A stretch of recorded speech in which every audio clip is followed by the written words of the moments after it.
여러분 안녕하십니까. 정통주식 채널입니다.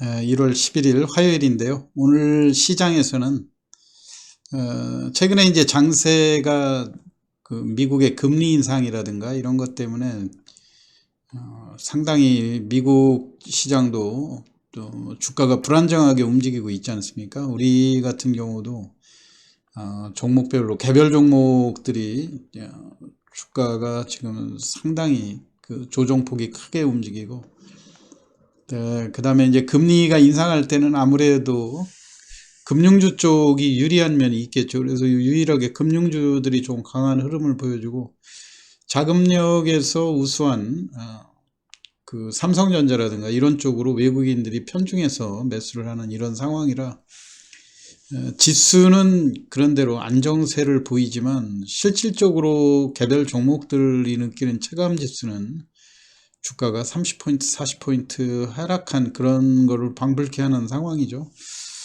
이제 우리 시장에서 여러모로 개별 종목들에 대한 그런 흐름들이 상당히 지금 조정이 강한 흐름으로 들어오고, 가격적으로 보면 고점에서 지금 거의 50% 정도 조정이기 때문에 예전같이 안정적인 시장에서는 충분히 반등이 나올 수 있는, 특히 이제 메타버스라든가 일부 P2E 게임들 관련주들 조정이 큰데도 불구하고 쉽게 반발 매수들이 들어오질 않거든요. 그러니까 전체적인 그 시장의 기본 여건이 금리 인상이라든가 이런 상황에서는 증시가 원만한 상황으로 전개될지 이게 어렵다고 하는 이런 측면들이 작용한다고 보여지죠.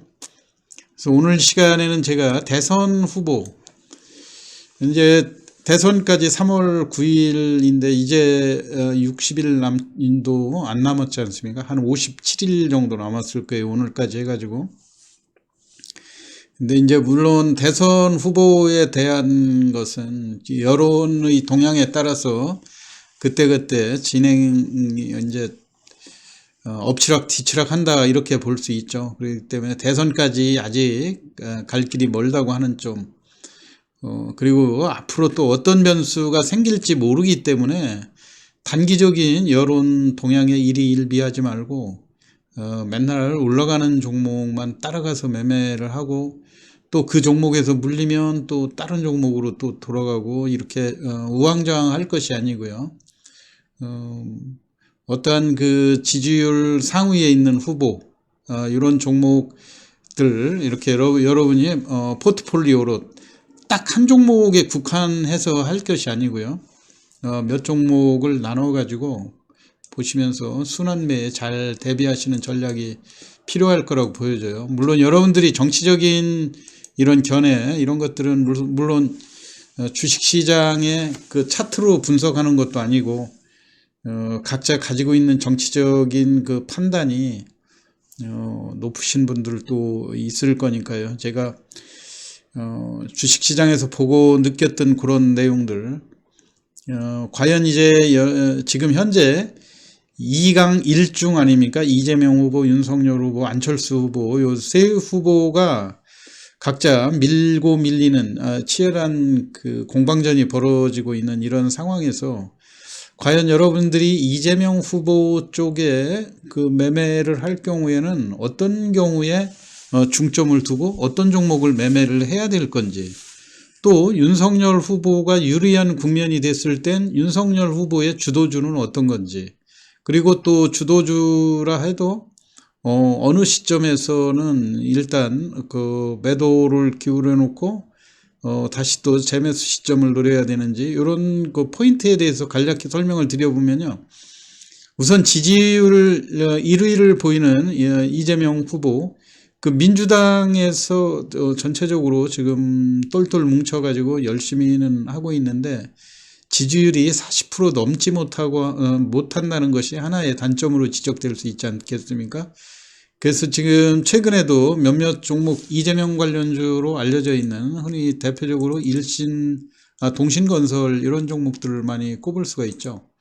동신건설도 과거에는 물론 주가가 큰 폭으로 반등했을 때도 있고 6만 원대까지 이렇게 올라갔던 이런 측면들이 있는데, 최근 들어서는 다소 박스권 움직임을 보여주고 있거든요.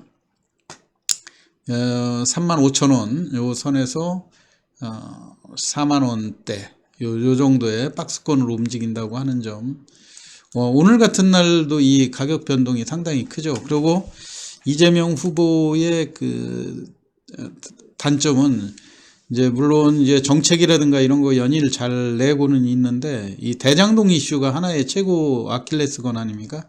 오늘 같은 날도 잘 올라가다가 이게 주춤하고 하는 게, 최근에 지금 대장동 관련 재판을 진행하면서 피고인들 입에서 어떤 얘기가 나올지, 또 이제 그런 얘기에서 뭐 성남시와 관련된 이야기를 내기만 하면 또 언론이 받아서 또 이렇게 각색을 해서 또 나오고 하는 것들이 다 이재명 후보한테는 주가에 악영향을 미친다고 하는 점, 부인할 수 없는 사실이죠. 그래서 여러분들이 지지율에 있어서 이재명 후보가 40% 돌파했다 이런 기사가 나올 때 핵심주라고 할 수 있는 뭐 동신건설도 좋고요, 에이텍도 마찬가지죠. 에이텍도 가격 변동이 오늘 같은 날 26,000원, 그리고 차트 상에서도 마찬가지로 3만원에서 25,000원에서 3만원은 박스권으로 움직이고 하는데요.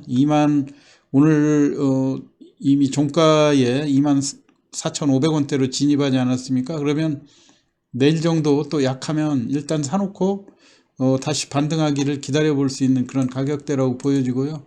중저가 쪽을 선호하시는 분들은 카스라고 하는 종목, 역시 최근에 주가가 4,000원대면 근접해 볼 수 있는 그런 가격대죠.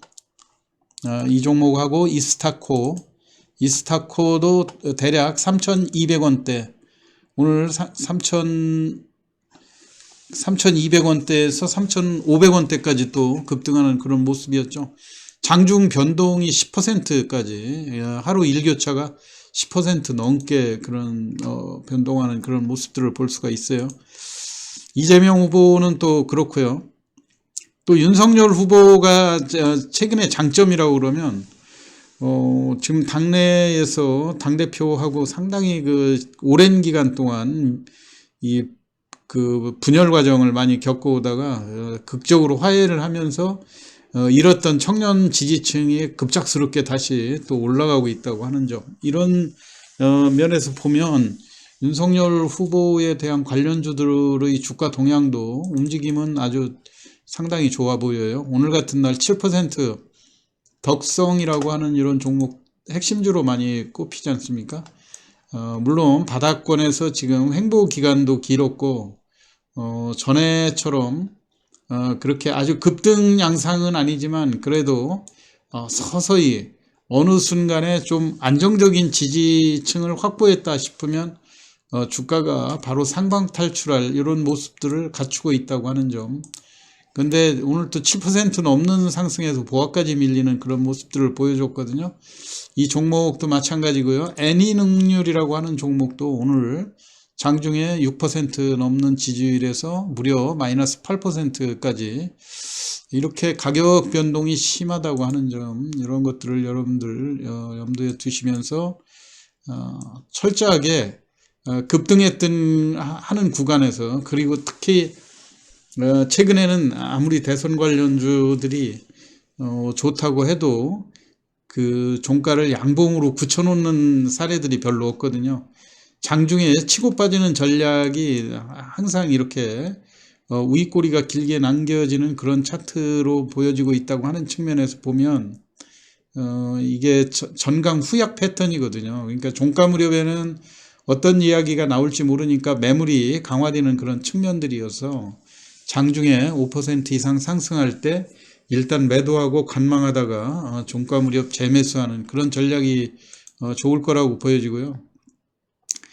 눈에 띄는 종목으로 웹스라고 하는 종목, 이게 도시재생 관련 기업으로 후보로 선출됐을 때 주가가 9,000원대까지 급등하는 이 모습이었죠. 이때 그 강세를 보여줬던 종목들이 웹스라고 하는 종목하고 그 다음에 부동산 정책 관련주로 많이 알려져 있는 신원종합개발이 주가가 강한 흐름을 많이 보여주고 있거든요. 특히 신원종합개발도 19,000원대까지 상승을 했다. 최근에 바닥권에서 지금 양봉이 밀집되는 모습이어가지고 주가가 언제든지 상방탈출할 수 있는 그런 모습들을 보여주고 있거든요.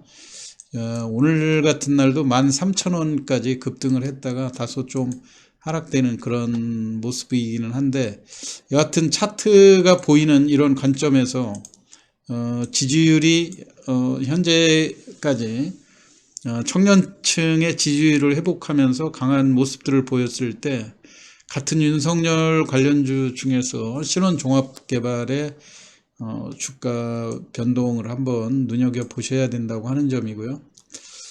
여타 이제 안철수 관련 같은 경우는 지금 본인의 완주 의지도 강력하고 또 IT 전문가라고 하는 이런 장점이 있지만, 여전히 완주에 대해서는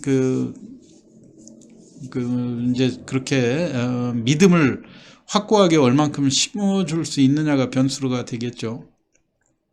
그리고 이제 중도층을 어떻게 흡수해 나갈 수 있겠는가 하는 이런 변수들이 있을 수가 있는데, 여하튼 안철수 관련주 중에서는 인맥주라든가 여러 개도 또 있지만요.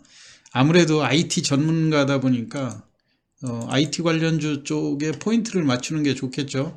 물론 이제 안랩이라든가 써니전자 이런 것들은 단기적으로 급등한 측면들도 있고, 좀 쉽게 실적이라든가 이런 면에서 안랩 같은 경우야 탄탄한 그런 모습들은 있지만, 이게 개인들이 매매하기가 쉽지 않은. 근데 이제 물론 아침에 약하게 출발한다고 그러면 큰 폭으로 하락해서 출발하고 할 때 개인들 이제 매매하는 포인트에 있어서는 안랩 같은 것을 공략하기가 유리하겠지만은요. 지금 현재 가격으로 볼 때 오픈 베이스 같은 것들이 접근하기 유리하지 않을까 이런 생각이에요. 역시 이제 빅데이터라든가 이런 측면에서도 그렇고, 꼭 안철수 관련이 아니라 하더라도 향후에 지금 IT 쪽에 전체적으로는 투자가 확대되는 이런 측면에서 오픈 베이스 같은 이런 종목들이 추가적으로 기업 실적 향상이라든가 이런 거를 기대해 볼 수 있다고 하는 점이고요. 그리고 최근에 가격 조정으로 인해서 고점에서 조정받은 폭도 크고, 그리고 오늘 같은 날 외국인이 또 적극적으로 5,000원 근방에서 매수를 했거든요. 그래서 이제 물론 여론 지지율이라든가 이런 거에 따라서 좌우가 되겠지만은요, 앞으로 중기적으로 볼 때도 좀 오픈 베이스 같은 것이 핵심적인 종목으로 5,000원 미만에서는 한번 가격을 매수로 접근하시는 것이 유리하지 않을까 그런 생각이에요. 마찬가지로 이루원도 서울대 같은 서울대 인맥이기도 하고요. 지금 가격적으로도 물론 단기적으로는 주가가 올랐었다가 조정을 받았는데 오늘 같은 날 조정폭이 크다고 하는 점, 그리고 기존의 주가 고점으로 올라갔던 폭하고 아직도 그렇게 가격적으로 부담스러운 측면이 아니라고 하는 점, 그래서 내일 추가적인 조정이면 3,000원 근방에서는 접근해 보실 수 있는 종목이 아닌가 해가지고요. 오늘 대선 관련해서 새 후보들, 전체적으로 핵심주들, 어떤 대선 후보의 지지율이라든가 이런 거에 따라서 주가가 변동이 심할 때 가장 주가가 가볍게 움직이는 이런 종목들 중심으로 해서 설명을 드렸습니다. 여러분들 좀 어려운 장세인데요. 개별 종목으로 지금 현재 그래도 대선 관련주에 대한 그런 매매 포인트를 두시면 수익을 올리기가 좀 유리할 것 같아 가지고요. 오늘 대선 관련주에 대해서 대략적으로 설명을 드렸습니다. 투자에 참고하시기 바라고요. 내일 또 좋은 투자 수익 올리시기 바랍니다. 이상 마치겠습니다. 감사합니다.